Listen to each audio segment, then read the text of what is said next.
সংকল্প আমি সদায় বিদ্যালয়লৈ পৰিষ্কাৰ হৈ আহিম। বিদ্যালয়খন ধুনীয়াকৈ ৰাখিম।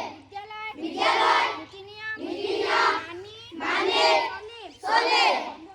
বন্ধুসকলৰ লগত মিলা-প্ৰীতিৰে থাকিম। এইখন আমাৰ বিদ্যালয়।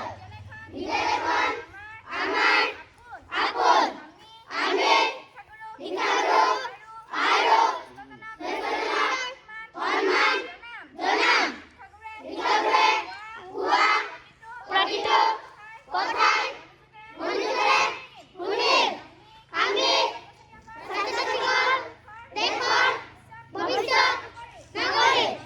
আমি দেশৰ সন্মান অটুট ৰাখিবলৈ চেষ্টা কৰাত অগ্ৰসৰ হ'ম বুলি সংকল্প ল'লোঁ।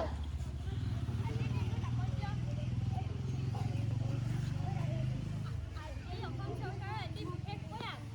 পঞ্চম সংকৰণ গুণোৎসৱৰ অনুষ্ঠিতকৰণৰ উপলক্ষে আমাৰ কাকনি প্ৰাথমিক বিদ্যালয় প্ৰাংগণত উপস্থিত সন্মানীয় বহিমূল্যক মহোদয়, মাননীয় প্ৰধান শিক্ষয়িত্ৰী মহোদয়া, মুখ্য শিক্ষাগুৰুসকল, উপস্থিত সন্মানীয় ৰাইজ আৰু মৰমৰ বন্ধু-বান্ধৱীৰ লগতে দাদা বাইদেউ আৰু ভাইটি ভণ্টিসকল, মই আজি দিনটোৰ তাৎপৰ্য ক'বলৈ লৈছোঁ। আজি মঙলবাৰ, ইংৰাজী 2024 চনৰ ফেব্ৰুৱাৰী মাহৰ 6 তাৰিখ। অসমীয়া লেখেৰে 1430 শকৰ মাঘ মাহৰ 22 তাৰিখ। আজিৰ দিনটোৰ বিশেষ তাৎপৰ্য হ'ল আজি পঞ্চম সংকৰণ গুণোৎসৱ। দ্বিতীয় পৰ্যায়ৰ বহিমূল্যায়ক মহোদয় অসমৰ জিলাৰ বিদ্যালয়সমূহত অনুষ্ঠিত কৰা হৈছে। আজিৰ দিনটোৰ অন্য এটা তাৎপৰ্য হ'ল আজি সমগ্ৰ ভাৰততে কোকিল কণ্ঠী খ্যাত ভাৰতৰত্ন প্ৰয়াত কণ্ঠশিল্পী লতা মংগেশকাৰৰ মৃত্যুতিথি। ধন্যবাদ।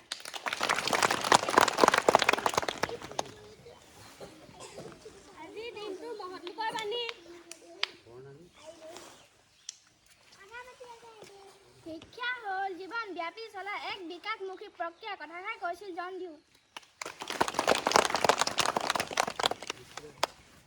ভাগ্যক বিশ্বাস নকৰিবা, বিশ্বাস নকৰিবা শক্তি। কলাবোৰ বিষ্ণু ভগৱান। আজিৰ দিনটোৰ স্বাস্থ্যবাণী।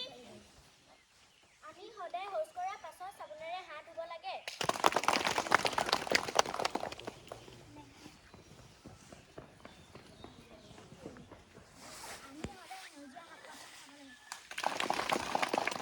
আজিৰ দিনটোৰ সাঁথৰ।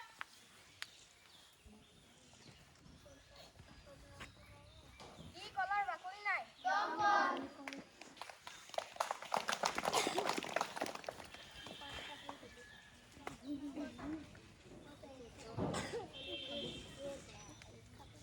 আমি চাব পাৰোঁ, অকল চুব নোৱাৰোঁ।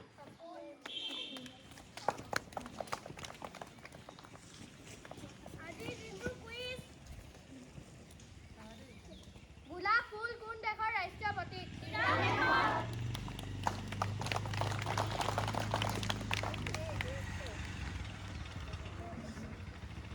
অসমীয়া ভাষাত সংগীত চৰ্চাৰ বিষয়ে প্ৰথম পুথি সংগীত মুখৰ ৰচক কোন?